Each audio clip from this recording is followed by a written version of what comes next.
国际上要紧来看到以色列甲哈马斯的烧战，影响到制药啊产业。根据咱消息的统计，国内核准伫以色列制造药物许可证拢总有9张，实际有效的有7张，不过拢有替代用药，应该无虾米影响。药师工会是认为，假使这证书若拍了伤久，药品供应就可能会出问题，应该提早准备好势。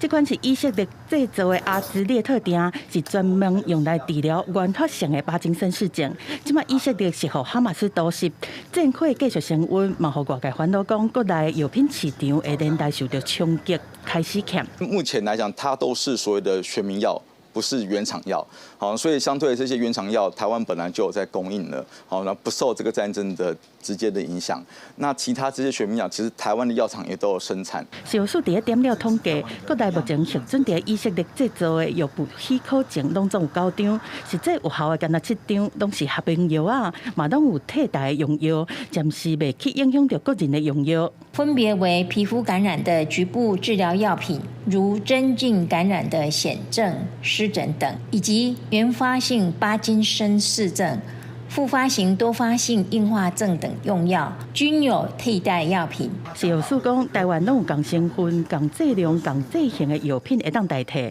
不过药师嘛烦恼讲，以色列有全球上大的合并药药场，供应全球合并药的原料，假使若战线久长，连带台湾的供应拢有可能受到影响。那假设原料的买不到原料，那台湾假设没办法自己制造这些学名药的原料的时候，那相对应就会影响到可能半年1年以后的药品的供应。在战争的状况之下，上烦恼欠药品，虽然第一时间无造成冲击，但是药师工会嘛希望讲，是药师会当先准备好，提前来点算合并药的原料，避免来出现欠药的危机。记者综合报道。